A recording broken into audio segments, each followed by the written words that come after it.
Welcome, Dolphins Nation. This is your boy Fins Mechanic here on Inside Leverage. So here at 5 Reason Sports, please, if you don't already subscribe to the channel, subscribe to the Inside Leverage channel. Appreciate y'all for coming through. Wally, what's going on, brother? Welcome. How we doing today, man? I feel like I'm the star of the show. I just started without me. That's crazy. No, sir. I am the star. That's insane. And a great star that I am. Appreciate y'all for coming through. Please, if you haven't, please subscribe and get the PrizePicks.com, the official fantasy partner do of it with 5 your Reasons voice. Do Sports. it with your voice. Don't chicken out now. Do it with your voice. Hey, hello. My name is Joe, and I'm here to say these jokes. You sound like the hood version of Kermit the Frog. See, I'm not gonna do all that. See, listen, they are now legal in the state of Florida. Once you use the promo code 5 and you play $5, they'll give you an additional $50 to play with no strings attached. Now, guys, remember it's FIVE5. You get that additional 50 with the $5, so that's 55, and you can play with no string attached. Prize Picks, I use it. The crew user uses it. It's where it's at right now. Bang. It's easy to do. Yo, what's going on, Daniel? Appreciate you for coming through, man. Let's start things off a little bit, man. Some bad news for Jalen Phillips. He is out with a knee injury for the season. Heartbreak. Did all that he could to get back. Played the first 4 weeks. But now we are hit with yet another injury and a guy that, potentially was going to have a great season this year. But now he's out for the season, man. I don't know what your initial thoughts on this whole thing, but prayers out to Jalen Phillips, man. Man, that kid was about to get paid too, man. You hate to see it. You hate to see it, man. But it's tough, man. It's tough to see another great player work hard, man. Always bringing out positive messages. I like to bring out positive message, so I can relate in that aspect. And I just love what he brings to the field and off the field. So get better, my boy. Better days are coming, man. You're still here. We'll try to win as much games for you and the rest of the team, man, as we get through this whole season ending doesn't mean the playoffs. You feel me? He might be back for the playoffs. Maybe we'll see. I don't know how it's gonna be, but it's not a year. It's not an ACL. We don't know. It's just speculating stuff. But a year, like season ending, just means season ending. Oh yeah, I feel you. Yeah. But we'll see. We'll see how it goes. Let's kind of kick this thing off, man. Looks like we're gonna move past the week 4. That's over with and done. We talked about it. It's gone. We expressed our feelings. Let's move on. But what is your current overall of the team at this point here, man? Still dealing with injuries. We got the injury report. We'll talk about that in a little bit. But what is your kind of overall standing on the team for you, in your personal opinion? Hey man, we getting reinforcement backs. Hopefully we get Bradley Chubb back because we have to overcompensate for the Jalen Phillips loss. But man, all is not lost. I don't think it's lost. If Mike is some way manage a way to coach us, lead us to a victory on Sunday against the Pats, you're still in the hunt, and then you get your bye week. And boom, you get your dog back. And I'm pretty sure everybody's waiting. We could talk about that later, but it's not over yet. It sucks to be where we're at. As our record sucks, but if you look around the NFL, it's tight. It's really, really tight everywhere. So it's like you're still in the hunt. I would love to be 4-0 right now. You know what I mean? Sitting pretty and leading the league. But look, the Pats, they lost, potentially lost Sidney Rice for the year. The Chiefs, Patty Mahomes lost his number 1 target. He lost his running back. A lot of these teams are injury riddled and we're still here. So I think all is not lost. I want to see how we bounce back. The first 4 years, first 4 games is over. First quarter is over. Let's see how you close out.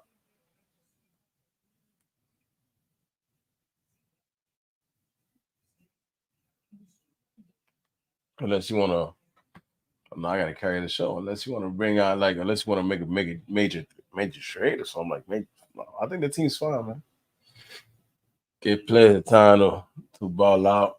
I want to see more of the rookies. I would love to see more Chop, more Melvin Kamara. If he could, I'm on my show by myself. This is crazy. Hey, listen, welcome to the Wally Show. I'm here to give you great takes. What else you want from me, man? Listen, I could run this whole pivot show by myself. You feel me? But bring out Easy E, get a ball of Jane right. What else, man? Tyreek talking about we gonna get 1,000 yards. Let's do it, man. You talking about get 2,000 yards? Zen and Water calling everybody out. Let's do it, man. Get to it. All this talking, I can't talk more. I can't talk more for the team than the team can play for itself. So it's on the team. Don't worry about it. I've been carrying this. I don't worry about it. I'm out here. I'm out here. Don't worry about it, man. What we talking about? Ooh, listen, I'll just carry the show, doing my tour impression. Oh, Wally's corner. My bad, Wally. Go ahead. We were just doing, you know what I'm saying? I was out here giving the great pivots, you know what I'm saying? Woo! My 15 minutes of fame, you know what I'm saying? I feel you. But real talk, man. I was just telling the peoples, man, how it ain't all over, man. Like we still got players. We got dogs coming back, and a lot of these teams that may be ahead of us now, they lost major players in major positions. They're not getting them back. Yes, we lost Jaden Phillips, but we're getting Chubbs back. And if Chop Robinson warrants that draft pick in Camaro, we'll be all right. It sucks to see Jaden Phillips go down, but we got reinforcements coming. OBJ is supposed to be practicing already. He's practicing full with Cam Smith. So that's Cam Smith. So we getting better. And then what happens? We go to a bye, meaning players get a week to come back of like more injuries, knick-knack injuries. So I think I don't sound like the biggest fluff person ever, but I think I'm glad we're having these injuries now in the beginning of the season, that rather than the end of the season, how it usually happens to us. And I think we can bounce back. Now, Wally, not to drift off to the off the topic, in your opinion, how do you feel, or how important it is to if we lose these next 2 games? Do you still feel we have a chance? Personally, for me, I think we do. It's just going to be a harder situation for us. You can't lose to the Patriots. No, you can't. You can't. Absolutely not. But I'm just trying to look at the worst case scenario in this situation. And if we end up losing these next 2 games, and that essentially a lot of the fan base feel like it's going to be over, I personally don't think so, even though it's like a very, very small percentage that we can somehow win the rest of the way. But in your opinion, how do you feel about that if that was the case? Look, man, you can't lose any of these next 2 games. Yeah. You can't. If you could, this is the worst case scenario for everything. You beat the Patriots and you withstood the storm. Right. Now you didn't weather the storm. You withstood it because it's ugly. But you're not weathering this. You have to stop the bleeding. Whatever saying you want to hear, you have to. It starts with a victory here with the Patriots. Then you get a bye week and you get reassessed again. And look, this is what worked. We won 2 games. He's lost 3. Out of those 3 games, we didn't have our dogs here, and we're gonna get better. Tua has to wear whatever he needs to do. We need whatever it is, but we need Tua back. Point blank, case closed. And if you find a way to win this game, you're back. You're literally back. You're 2-3. You're literally you saved the morale of everything. You're going into a bye week, and in the bye week, somebody's gonna lose. Is not supposed to be losing. Not to correct you, but we do have 2 more before. My fault. You got Arizona after that, but Arizona. No. You have Patriots and the Colts, and then the bye week. Is that no? That's not how it No. goes? No, it's Patriots, then the bye. The bye week. It's Patriots in the bye. Oh, It's the okay, Patriots in my the fault. bye. I stand corrected. My bad. We were just in my corner, baby. You know what? Let me go back. Let me go back in the corner. Let me go back. Nah, in the but corner. real talk. You like if you go into the bye week with a win, all is forgiven, dog. All is forgiven, even with the locker room. What do you guys think about that? Yeah, I think the team needs a win really bad right now. I think the entire fan base needs a win right now. We're thirsting for a win with the expectations this team came into it with, man. Like, we're not in a great place. And I know it's super frustrating. And people are looking for people to blame for things and all that. But at the end of the day, bro, like we dealt what we dealt with, and we got dealt the hand that we got dealt, and we just gotta deal with it. And that's where we at, bro. You just gotta deal with it. All that crying about shoulda, woulda, coulda, and everything is not gonna do any good. I had to get to the point where I had to like remove the emotion from it and just be logical, because being emotional, all it was doing was making me angry about what I was seeing and what I wasn't seeing, what I wanted to see. You know what I mean? So for me, what I'm just assessing the situation as logically as possible. Right now, you win this game to Wally's point, you're back in it mathematically and everything else. And then you get reinforcements back, OBJ, and some of these guys should start to trickle in. And then, hey, look, maybe you can get to 3-3 with a win over Arizona. They're not super impressive, but even if you were to lose that game, theoretically, you're getting Tua back the week after. So there's still a silver lining there. I think the important thing is to stop the bleeding now, if you can, and get a win versus New England. Will, how you doing? What's up, guys? What's going on, guys? What's going on, Will? Before we begin, Will, I want to make a quick point to what Chad was saying. Okay. And this is to all Dolphin fan nation. It's okay to have the emotion, because I was frustrated. I had to get into a corner in the closet of my apartment and yell and scream all types of cuss words. I owe my daughter $50 at this point. So it's okay to let it out and just let everything just let it go. You know what I'm saying? I think at some point you got to come back to the logical side, like you mentioned, Chad, and just think about, okay, now that that's out the way, what can we do to get better? At least in a fan's perspective, because we're not in the locker room, we're not in the coaching staff, so we don't know what they're gonna do. But at least we can kind of think, what is a logical way that they can win, and hopefully they can think of the same thing as you, so we can go back to the win streak. Will, thank you so much for coming through. How are you doing? You know, it's funny because you guys are talking about frustration, and I'm sure you guys heard Tyreek Hill today in the locker room say, "Oh no, man, I wasn't frustrated. I was just telling like go 25, like go Jalen Wright." That's all baloney. I mean, he's as frustrated as you are, as every Dolphin fan. And by the way, I'd rather he say that. And look, I know why he doesn't, because he doesn't want the media making it a big deal, like he's angry at the coach or something. He's not. It's just when you're 1-3, you've lost 3 in a row, you lost your quarterback. Today they get the news about Jalen. They lose to Tennessee, a bad team at home. Man, how can you not be frustrated? So I think everybody, I don't care if you thought the Dolphins were really a Super Bowl contender or you thought they were a fringe playoff team. I don't think anybody thought they'd be 1-3. I think everybody thought if they would be, it would be because Tua got hurt, and that's unfortunately what happened. But there are a lot of other things going on, guys, outside of just Tua being hurt that are hard to watch right now with this team. I'm not gonna lie to you, man. This even when we were 1-15, you thought you were in it in every game. That year, you remember that year that we were you thought you were gonna win every game because you had a couple of players. And this has that feeling to it. But we knew in that season all was lost. Like we knew, like we were just being diehard fans. This is different. We're getting reinforcements back, and we have to see what's up with Tua.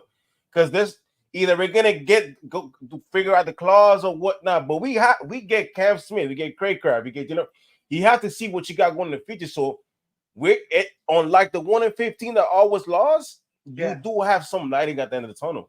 Yeah, look, I heard what you guys were talking about right when I jumped on. I mean, I think everybody's got to take a deep breath. Like, I understand everybody wants to panic. And look, 1-3 sucks. The news today about Jalen sucks. I mean, there's no other way around it, because you thought he might be turning the corner, and, it'd take him a few games to look like himself. And there were times where he did look a bit like himself, and now this again, Tua, we think he's coming back. Like all indications are he's coming back. Once we get clarity on that in the next couple of weeks, you get your starting quarterback back. Look, Odell practiced today. I don't know what his status is going to be for the game, but clearly he is close to playing. You know, they got Odell kind of for the second half of the season when they signed him to think like, hey, a playoff push. Feasibly, it could still happen if you get all these pieces back. You referenced a couple of them. I don't think all is lost. And I know some Dolphins will listen to this and say, man, you're being a homer or you're being too optimistic. They stink. We're tank for somebody. They're going to get a top 5 pick. It's not that bad. It's not that bad. But if they don't stop the bleeding soon, it will get that bad. So this is like they can't go to New England this week and lose. And they just can't. I mean, they have to right the ship, get to the bye, play one more game, hopefully without Tua, and see then with all these pieces. I mentioned Odell, Tyreek, Waddle. Mostert's going to be back soon with Achane. Jalen Wright has shown some stuff. There's potential for them to be able to save this season, but there's also potential for this thing to fall apart really fast. Well, speaking of that and trying to get back to this winning column, I know it's early, but we have to ask who is on the hot seat at this moment. It could be a player or even a coach. In your mind, who do we need to focus on that's going to make a difference to turn this around for this team? You know, if the season goes really south fast, guys, it has to be Chris Grier. You know, everybody talks about Mike McDaniel, and I've certainly been hard on McDaniel because his offensive system beyond Tua even be getting hurt. They have not looked good offensively the last half season. You know, they back to the last 8, 9, 10 games or so. I mean, Tua's numbers alone the last 10 games that he's played, 11 touchdowns, 10 interception, and 86 rating.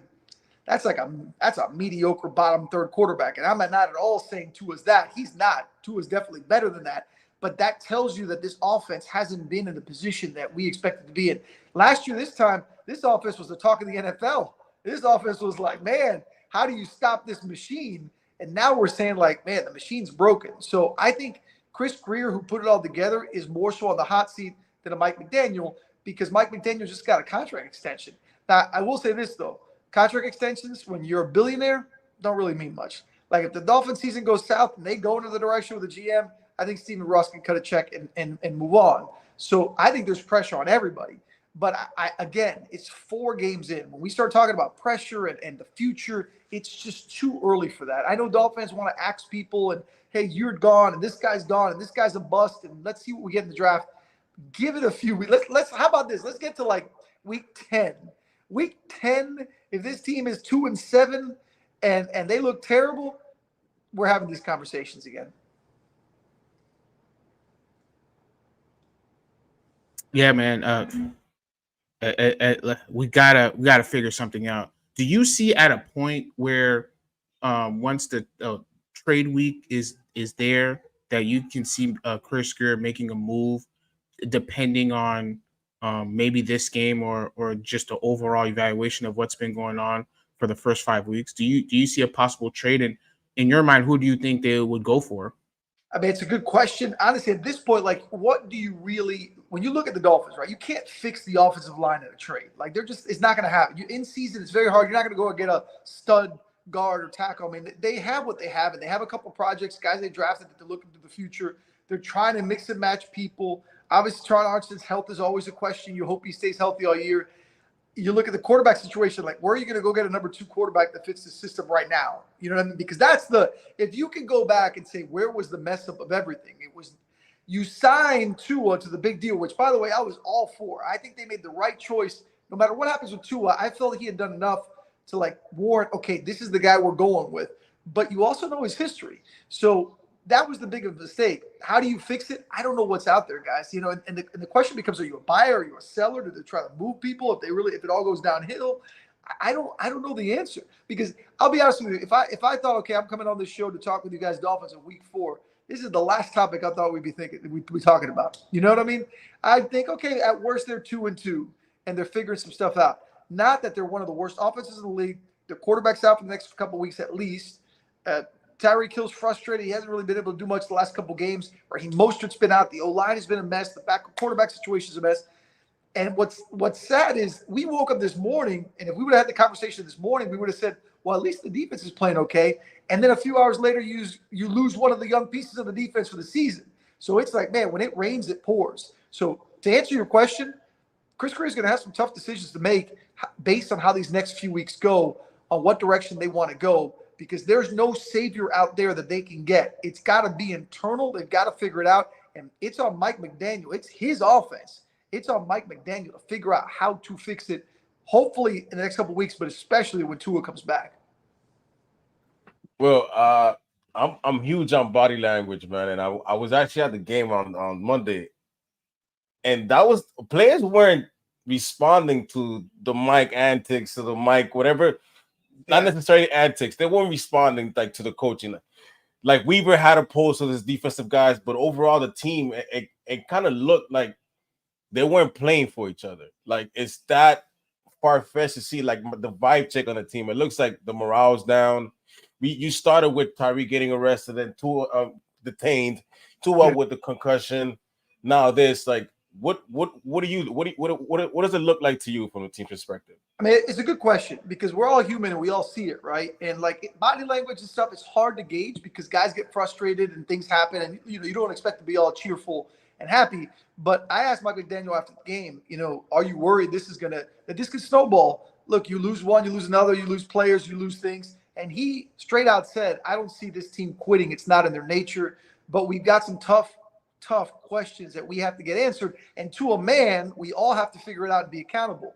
So he said yesterday then, which was after, the day after the game, I started to ask those questions. Guys understand we're having conversations on how we can do things individually to help the whole. So I guess what I'm trying to say is that Mike McDaniel doesn't think that they're losing the message. But I think you guys have watched football enough, and I think fans even have, other fans have watched football enough to know that you don't have to be in a locker room to know that a locker room is no different than a regular place, man. I mean, I know it's 53 guys together, they paid a lot of money, and they're playing a sport, but when things go bad, that stuff gets in your head. And it's easy to start losing the message. Like, I talk about my kids. You start saying the same message all over again. My kids are like, whatever, Like, it happens. And I'm not saying it's happening, but you lose some games and the message from the coach and from your leaders starts to get lost a little bit. And the Dolphins are in a real tight spot. They cannot let that happen because if you lose the locker room, you lose the voice of your coach, you lose that passion or that way to play, it's going to be a long, long season. So, like, we know that there's a lot of adversity going around and there's a lot of finger pointing and blaming. But in your opinion, like, what is the likelihood of them having to tear everything down? Or do you see a pathway in which, the season is salvageable? Because, I mean, we have some great pieces, and I'm thinking they're looking at it like, hey, these pieces we have coming back off IR are almost like acquisitions. Yep. You know what I mean? In a sense. So it's going to help to give you a better chance to alleviate some of the concerns that we have now. But then as you're gaining, you're slightly losing. We know Poyer just went out. Jalen Phillips is dealing with something. I'm not sure how serious Poyer's injury is. We know Teron's dealing with something. We're banged up. You know what I mean? At the same time as we have guys coming back. So, like, what are you thinking? Can you see a path in which the Miami Dolphins can still push for the division, push for playoffs? Like, where's your mindset in that, Will? And it's a good question because, look, Poyer missed practice today. I don't sense that it's anything long-term or serious. But then again, yesterday Mike McDaniel said he wasn't sure on Jalen. Obviously, they needed testing, and it turns out today it's the ultimate, as bad as can be. But to your point, on making acquisitions, like what better acquisition are you going to make midseason than getting Odell Beckham Jr. coming back? I mean, that's a pretty nice piece to have. Nobody's expecting to be Giants Odell, but in this offense, he doesn't have to be Giants Odell. Just be, the underrated injury of the season ended up being River Craycraft. Like when they lost River, like they lost like this one kind of like cog in the machine, right? That when teams would double and focus on Tyreek and try to take Jalen out of the game, man, he was a guy who could make a play. All respect to Braxton Berrios, but he's not that guy, and Malik Washington's a young guy. He's not there yet. So guys like that potentially coming back, and obviously Odell, pieces like that, to salvage the season. Like, I guess I asked you guys this question, like what would be salvaging the season? If they, right now 1-3, if they turn it around, get Tua back, and end up going 9-8 and missing the playoffs, but they finish strong, do you say, okay, well, look, we already have Tua signed long-term. We have Jalen, we have Tyreek, we have these pieces. Let's just do it all over again, try to patch up some things? Or is that just an abject failure and heads have to roll, Exactly, right? So Somebody got to get fired, man. a middle ground. And I look, you guys are fans and watch the Dolphins for years. I remember covering that stretch of Dolphins team where they were never really, really bad, but they were never really good. And that stinks. Like you want to like make the decision. You're either really bad and you know you have to make a change, or you're a contender. And the Dolphins are, if they get caught in that middle ground again, like where do you go? You locked up your quarterback, you locked up your playmakers, you locked up guys on defense like Jalen Ramsey. What do you do? You know, it's a tough question to answer. Will, I feel like, and to answer it in my way, because I know my fellow inside leverage crew will go in the defense of someone got to get cut. I think being at 9-8, I think that you will see changes, but it won't be changes in the front office. I think you'll probably be somewhere in the lines of revamping some of the offensive line, maybe a couple using those draft picks to get premium players like a third option at receiver or tight end, those type of things. That's just what I think, especially if the context of you finished the season 9-8, even though you didn't make the playoffs. They had 2 successful seasons with a playoff appearance. I know they didn't win the playoffs, but I do feel that they'll give them that one more chance to make it right, and they'll put a even stricter expectation to not only win the playoffs, win the division, and go for a run. It might be unfair for them, but I feel like at the very least they'll get one more chance to make it right. There's a bigger thing at play here too, guys, and that's that. I mean, Stephen Ross is not a baby. He's done that. I don't know. I hope Stephen Ross lives a very long life. But when you're in your 80s and you own a team, like there's no real long-term future. You're thinking like we got to win now. And Stephen Ross, that's true. You can say whatever you want about Stephen Ross, but the man has put his money where his mouth is. I mean, He goes out. He hasn't been afraid to spend. And when Chris Greer comes and says, "I want to sign this guy long-term. I want to sign the check. Let's do it." So, but at some point, like your patience runs out. And then part 2 of that is that you talked about a playoff win. I mean, they haven't won a playoff game in over 20 years. You know, at some point, the fan base too. I was over at Panthers practice today working on a story for the Panthers season, and I was having a conversation with somebody there, and it was funny because I thought to myself, man, here I am Monday night, this terrible Dolphins game. The Dolphins were always the talk of the town, and now it's like, man, everybody's kind of like, oh, whatever. Heat season started. The Panthers are the Stanley Cup champs. The Canes are in the top 10. You start going down you know what I mean? Like the Dolphins used to be here. Now the Dolphins are kind of here. You're Stephen Ross. You think Stephen Ross, with all the money he spent, wants to be here?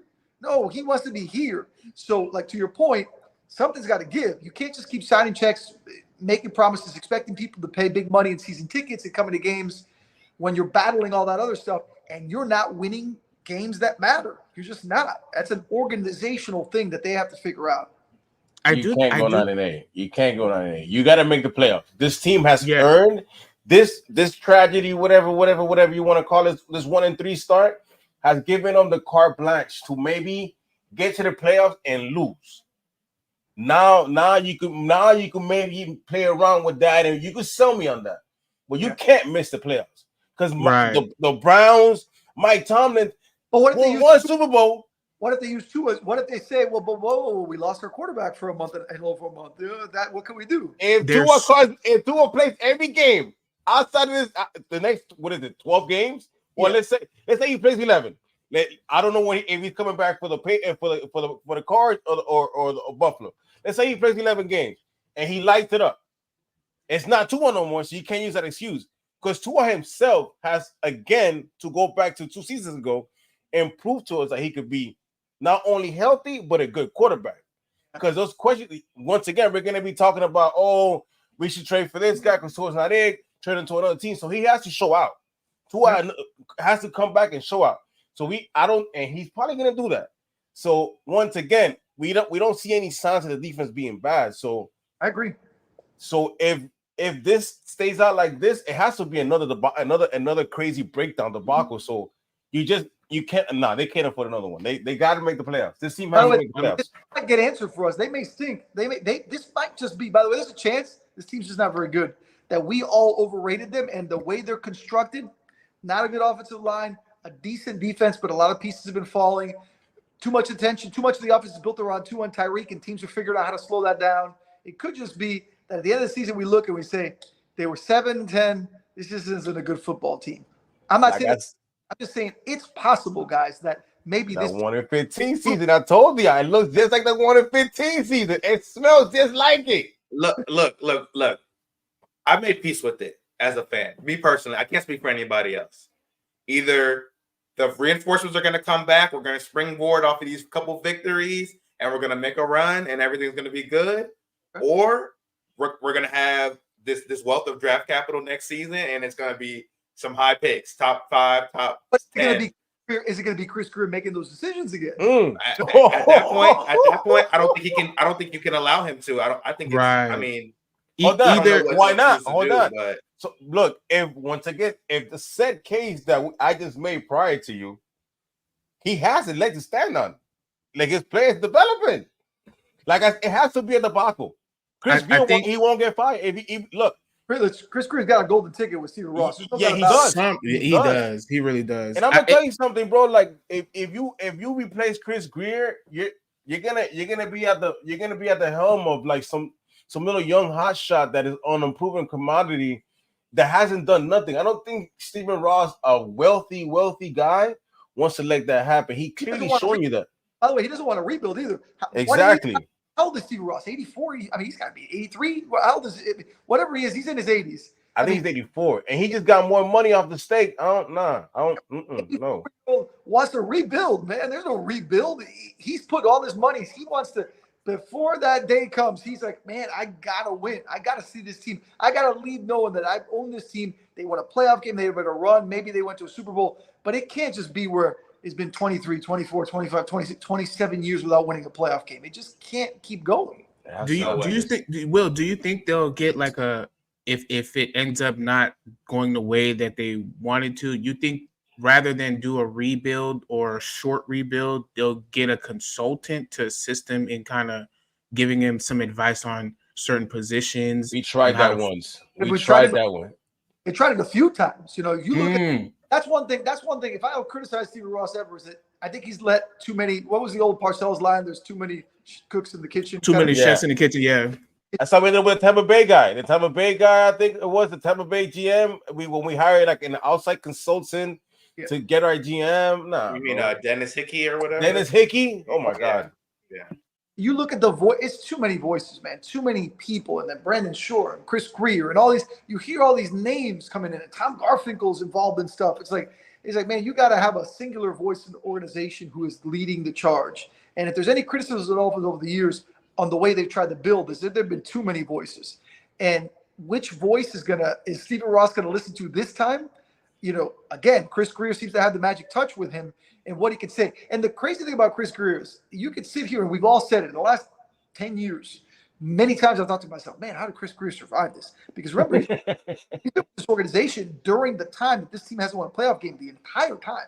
Not at the highest level, but at rising through the ranks. And there's something there to be said for the respect Steven Ross has for Chris Greer. And let's just say this, not everything Chris Greer's done is bad. Dolphins have had some really good drafts. They've had some successful players come through. They've had guys that have been good, but then they haven't re-signed them, and they've gone on to continue to be good at other places. So there is something to be said for that, but results are what matter. And right now, the Dolphins haven't had the results in a long time, and they haven't had them so far this year, that's for sure. Well, I really appreciate you for coming through. There's so many things I want to say, but I know you don't have the time at the moment. Man, it was a family, man. He told you kids. He didn't say kids. He said kids. Oh, I got 3 girls, man. I got 3. Oh, that's why my hair is so gray. At least he got the Canes, though, man. At least he got the Canes. Even though they try to play us, How do you call that a touchdown? I don't know how. They try to play us again. I told all my chats, they're going to play us again. They're going to play us again. Wow. I was in New York at a charity event this weekend. I was watching the game, and I had got home, and I saw that ending. I looked at them like, they're going to call this. There's no way they're going to reverse this. I mean, it's not even an anti-Canes thing. It's just, they're not going to do it. And so when they did it, I said, this is our year. Yeah. Everybody knew it was our year. Because we do not get that call. No, Never. It was a nice change. Hopefully, look, guys, bottom line, I hope if the Dolphins win this week and go to 2-3, get that bye. Like you guys said earlier, if you could somehow Arizona's not a world beater, you can somehow win that game, and you get Tua back, all this doom and gloom isn't as bad. you somehow lose to the Patriots, then man, it's going to be a tough show for you guys next week. It's going to be doom and gloom. So let's hope not. If you win at the Patriots, beat the Cards, and beat Buffalo at home, you're talking about you got the respect of the whole league. You got that credibility win that you needed, and that could definitely set this team on a good run because the schedule after that is cheese. Yeah, just get it. Look, get a win or two here, get Tua back, and we'll go from there. Right. That's where we're at. Survive. Exactly. Well, man, we appreciate you for your time, man. We'll hopefully reconvene, and when we come back, we talking about playoff seeding and good seeding. Yeah, we're back. Not like 9 and 8 talk. If they get hot, count me in. If they start losing, then don't call me. Facts. That's a bet, my brother. We might be talking draft pick. We might be talking draft we ain't pick talking no draft pick. We talking about playoff seeding and playoff traveling. What we talking about? You're right. Speaking into existence. Come on, man. Thank you, Will. All right, guys, anytime. Keep it All up. right, my brother. That's Yeah, crazy, man. See, there's people that still believe, man. I still believe, man. There's a part of me that wants us to be great and is looking forward to everything, all the guys coming back and making a push when Tua gets healthy. But there's another part of me that's like, dang, man, is it gonna be one of them years? You didn't like the way Tyler Huntley looked? You didn't like Tyler Huntley at the end? What I didn't like is that we didn't have that consistency of the play calling and opportunities throughout the game for him. I feel like he should have did more spreading guys out and allowing him to do more, with his legs and trying to make things more simpler, you know what I mean? And less motion, because it was so much, bro, for him to come in already on a short time span of being here. Then you having him orchestrate motions and making sure guys are lined up and all that. He barely know the playbook in himself. Like, I just felt like it was just too much on his plate, but it was hard to kind of really evaluate him at times. I thought on the Tyreek throws, there was just a timing issue. But the arm, you saw the arm was there. The arm is there, definitely. Overthrow Tyreek is not easy. That's not easy to do. So, I mean, there's something to work with, and I like what he did on that last drive. If we can put some of those together with our defense, we should be able to get a couple dubs, man. I think Mike just has to dumb it down for him. If he lets him see the game and let him just see the game in front of him, and just like he said, stop calling out his motions, man. Yeah, like Tyreek, unless you're playing a wide receiver, a quarterback that's killing you guys off the line, yeah, bro. But they're not really doing that. You don't have to motion Tyreek to get him open anymore. He's really getting open. So is Waddle. So let him see the field and just let him play football. Let him focus on the field, because with Tua, you know that he's gonna always make sure guys are lining up, everything is set, the motions is done right. With like you guys mentioned, Tyler is just focusing on the field, focusing on his pinpoint of who's at where, and if he needs to determine that his first read is going to be open or not. Putting all that motion is just he's not gonna pay attention to that, and then we're gonna end up having penalty after penalty of illegal formation. That's timing. He has to time out his motion by the time the guy gets hit, the guy gets set. There's nuances. He doesn't know that. He doesn't know that early. Guy. He doesn't. Not even Scott, bro. Even with Scott, it looked off. So why are you doing that? You're not helping him because with Tua, it looks off. With Tua, it looked off. Like my man, the nuances that you want this guy to have, you can't. Maybe when we coming off the bye week and you have him, if he starts to Arizona, maybe yes. But not like that, bro. Like, nah, man. Mike didn't help that kid out. I like the way he I think right now we're motioning about 83% of the time. I believe it's like 83%. Like, it's number one in the NFL. It's a lot, bro. And like for me, like the third down percentage over the last two games, I think we have 3 third down conversions in the last 2 games or something like that, 3 or 4. It's been ugly. And a lot of that has to do with the success on early downs, your tendency breakers. You're not calling enough of that. You're not leaning into that stuff. Like get those opportunities. Like, I feel like on third down, we try to, like, on 3rd and long, we're getting 4 or 5 yards. Why aren't you calling that play on first down to get that 4 or 5 yards and then put yourself in position? And then when he does do that, and then on 2nd and short, he does something that's completely off basis. Like last week, Jalen had a big run. I'm like, all right, here it comes. And then he went away from us. I'm like, what? Like, he never learns. And I hope and I pray that eventually it's just like, okay, I can't keep doing the same things. I tried. and it didn't work. Now, okay, now I'm just gonna do this. And it's a mentality thing, bro. Like when you come out and you say we're gonna run the football, that's a mentality thing because teams are aiming to stop you from running the football so they can put you in 3rd and long and take advantage and they put the offense back on the field. So that's the whole object. If you can't run, then you're playing into their hands because now you don't even have your quarterback. So now you're at a disadvantage already not having your quarterback. Now he's forced to have to do more than you want him to do. I win. You know what I mean? You can't let them win like that. It can't be like that. We gotta win or lose on our terms. We gotta go out there and we gotta set the tone. We gotta punch people in the mouth. You gotta call the right run play. It's not just run the ball. You gotta call the right runs at the right times. Right. Yeah. That's exactly. the issue. It's not so much a lack of running. It's what you're calling and what and like you know what I'm saying and the execution of it. Whether it be the tight ends, the line, the fullback, or whatever. You know what I mean? But I got a lot of faith, dog. I got a lot of faith, man. We got to figure it out. Figure it out in their scheme. For the guys that we have. That's why I was hoping Mike McDaniel had a better understanding of his front five and what they're good and not good at. And I mean, hopefully him and Butch Barrett can figure it out. Hopefully they can figure out what the receiving aspect of it. We just got to get it done, man. So it starts off this week. Looks like OBJ and Cam Smith are back full practice. Guys are limited. I'm hoping Mostert comes back because I have something to say about him too, and I think we'll talk in the back channels about that. But any last words before we get out of here? Yeah, we should trade Mostert in the trading deadline. Yeah, that's my last thought. Yeah, yeah. Trade him. Chad, do you have any last words? I know it looks bleak. I know it's been rough. And I know it feels like we're going back to those moments, but we're not there quite yet. And if you want to go ahead and just check out, I get it. Because emotionally, I'm already checked out. Just mentally, I'm still locked in because I had to remove the emotions. But like it's still there for us to take, man. And I know it doesn't look promising. It's a lot of adversity, more adversity today with Jalen Phillips being out. But listen, find a way. You can find a way. Everybody else is finding a way. And I know everybody's like, oh, I don't want to hear about this team and that team because they're not us and blah, blah, blah. And they have this and they have that. Listen, figure it out with what you got. Sometimes you got to make it happen with what you got. You got to make it happen with what you got. Everybody don't got everything nice. It's like the people, you see people, they building windpipes and combines and things, you know what I'm saying, off the scraps that they have. And sometimes you got to do what you can with what you have. You can't always looking for more resources, somebody to help you, somebody from outside to come and step in and alleviate. You got to take it up on what you got and go with, hey, listen, you in that woods with a butter knife right now. Make a meal. It is what it is. It sucks. It sucks. Might have to eat some crickets before you find that big game. You feel me? But you have to eat. Gotta eat. Yeah, man.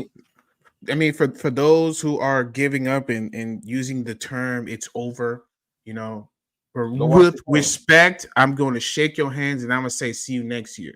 But for those who are still here, let those frustrations out and let's go back and cheer for the Dolphins on Sunday against the Patriots so we can get back on track.